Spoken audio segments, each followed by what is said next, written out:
Baik, baiklah mari kita mempersiapkan hati kita. Kita akan masuk memulaikan sermon, namun sebelum itu kita akan mendengarkan firman Tuhan. Sebelum kita membaca dan merenungkan firman Tuhan, mari saya ajak kita untuk menyanyikan lagu Seperti Rusa yang Haus.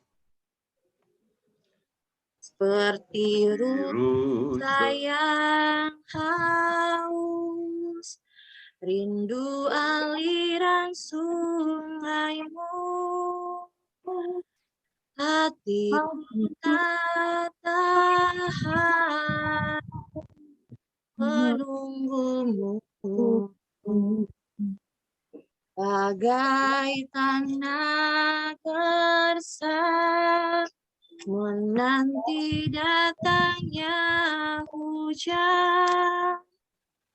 Begitupun jiwaku, Tuhan,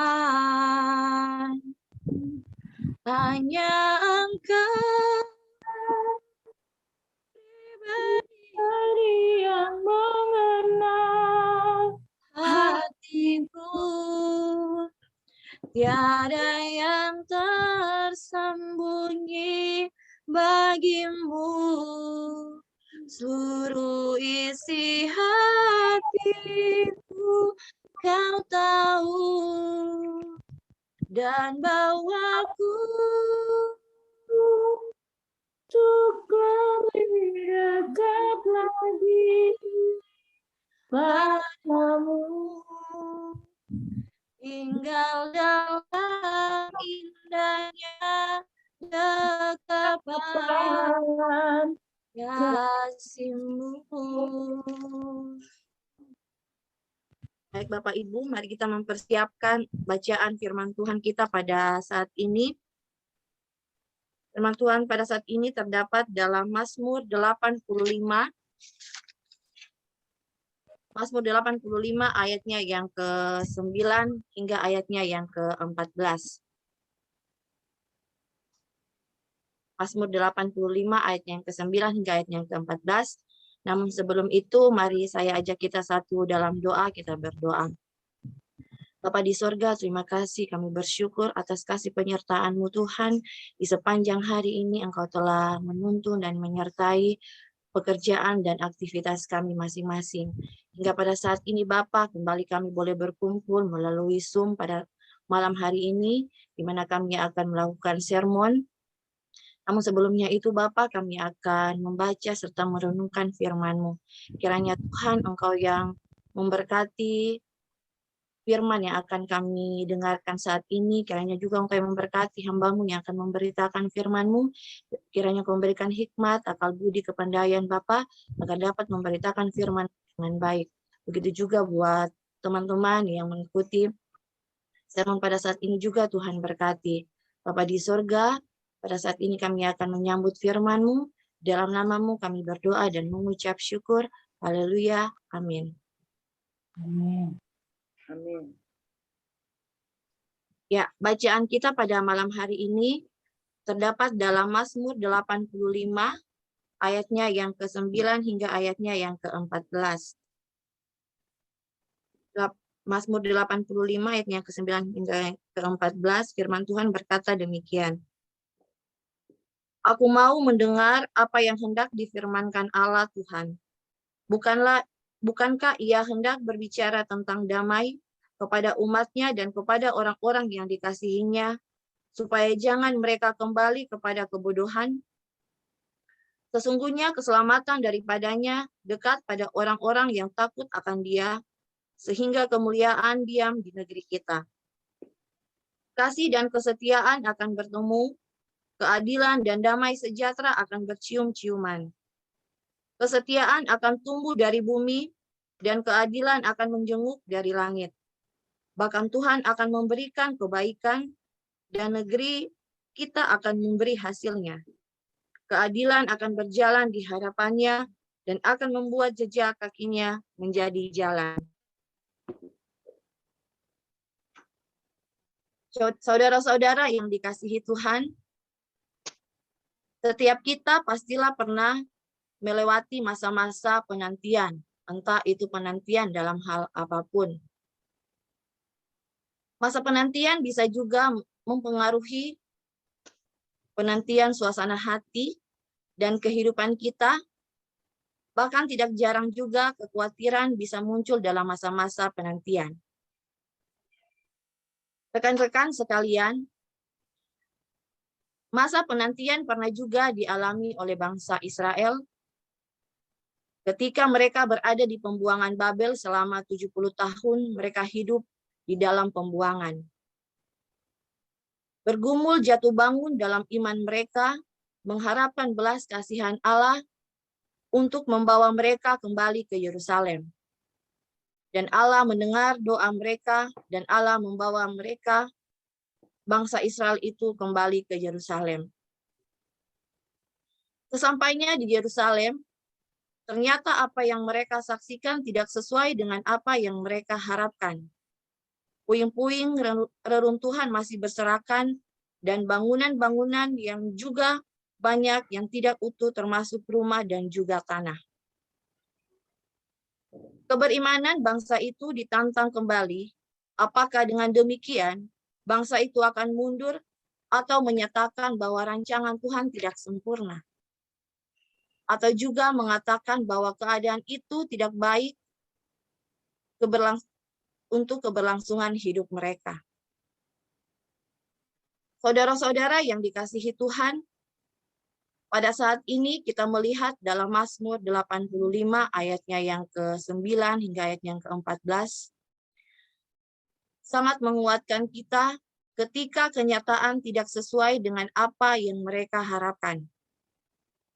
Saat Allah sudah membawa mereka ke Yerusalem, bagaimana respon pemazmur dan berdoa kepada Allah, berharap percaya bahwa Tuhan pasti memulihkan keadaan mereka. Dalam kehidupan kita sehari-hari, mungkin ada saatnya kita mengharapkan sebuah penantian, menantikan sebuah penantian, namun hal yang paling utama yaitu marilah terlebih dahulu kita mendekatkan diri kita kepada Tuhan. Inilah yang kita lihat dalam diri pemazmur, dengan keinginan yang kuat, keyakinan yang teguh akan firman dan kuasa Allah. Hal ini yang sebenarnya diharapkan dalam keberimanan kita, bahwa di dalam keadaan yang tidak sesuai dengan yang kita harapkan, kita tetap memiliki kemauan untuk berdiri dan tunduk terhadap firman Allah. Tetap percaya bahwa belas kasihan Allah tidak dapat dipahami dalam bentuk materi, kemakmuran, dan kekayaan. Namun dalam keadaan yang tidak baik sekalipun, belas kasihan Allah sungguh nyata dalam bentuk pemeliharaan dan penyertaannya. Saudara-saudara yang dikasihi Tuhan, firman Tuhan pada saat ini menguatkan kita, menopang kita dalam menjalani kehidupan. Mari kita belajar dari firman Tuhan yang dikatakan pemazmur dalam teks ini pada ayatnya yang ke-9 sampai yang ke-10. Pada saat pemazmur mengatakan, aku mau mendengar apa yang hendak dan dikatakan Tuhan Allah. Dari hal ini kita memahami pada saat itu pemazmur membuka telinganya, membuka hatinya, dan menempatkan firman Tuhan masuk dalam hatinya. Pemazmur membangun hubungan dan keintiman dengan Tuhan. Dia percaya bahwa Tuhan memiliki kuasa yang besar untuk memulihkan keadaan mereka saat itu. Dan keselamatan itu akan dinyatakan dalam kehidupan orang yang mau mendengar firman-Nya. Ini sangat jelas kita lihat pada ayat yang ke-9 sampai yang ke-10, bahwa Allah akan memberikan damai-Nya pada orang yang dikasihinya. Siapakah orang yang dimaksud yang dikasihi Tuhan? Adalah orang yang tidak kembali pada jalan kebodohan. Yakni orang-orang yang hidup takut akan Tuhan, orang-orang yang hidup taat kepada Tuhan. Sering sekali kita manusia menghadapi masa-masa yang tidak sesuai dengan yang kita harapkan. Kita jauh dari Tuhan, kita mengeluh, atau bahkan kita mengatakan bahwa rancangan Tuhan tidak baik dalam hidup kita. Tetapi pada saat ini, melalui pemazmur dan firman Tuhan yang kita dengarkan, semakin menguatkan kita dalam segala keadaan. Mari kita membuka diri, membuka hati, memberikan hidup kita kepada Tuhan. Pada ayat yang ke-11 hingga ayatnya yang ke-14, janji pemulihan Tuhan dinyatakan dalam kehidupan bangsanya. Allah memulihkan kehidupan umatnya. Teman-teman yang dikasihi Tuhan, bahwa pemulihan Allah yang Allah lakukan tidak sama dengan apa yang kita manusia pikirkan. Mungkin ada kita yang merindukan pemulihan yang dipulihkan itu seperti materi, perekonomian, pemulihan atas keluarga, pemulihan atas usaha. Namun ketika Tuhan memulihkan bangsa di Yerusalem, Allah memulihkan yang paling penting adalah hati umatnya. Yang dipulihkan yang terpenting adalah hati. Yang penuh dengan dosa, umatnya yang melakukan kejahatan telah diampuni oleh Tuhan. Allah menutupi segala dosa mereka dengan pengampunan Allah, serta menyurutkan murka Allah yang menyala-nyala. Allah mengerjakan pemulihan yang sempurna. Ada pemulihan antara Allah dan umatnya, dan pemulihan antara umat dan sesamanya. Begitu juga dalam kehidupan kita sehari-hari, bagaimana Tuhan memulihkan hidup kita, begitu juga kita memulihkan kehidupan antar kita bersama sesama kita. Artinya kasih setia Tuhan mendorong umat untuk hidup berdamai dan saling memulihkan. Itulah sebuah proses menuju pemulihan yang sempurna.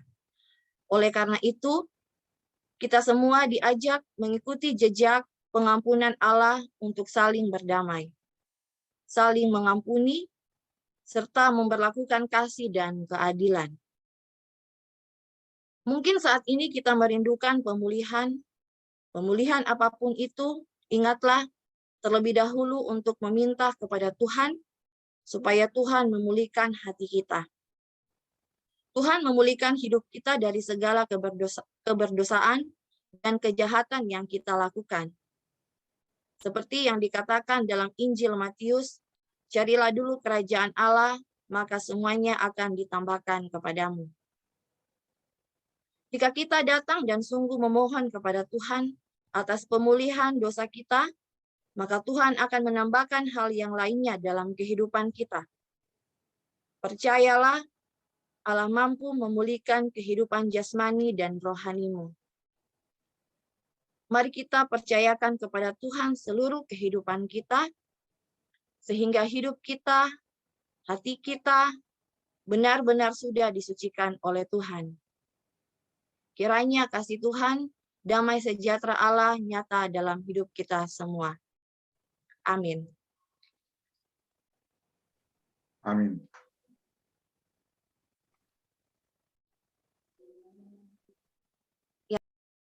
Baik Bapak Ibu, teman-teman sekalian, untuk mengakhiri sermon kita pada malam hari ini, kita akan berdoa, namun sebelum itu kita angkat satu pujian, Bapa Engkau sungguh baik. Bapa,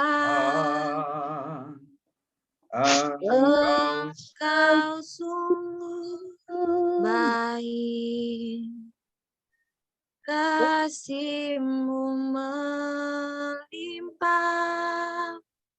di hidupku. Bapa,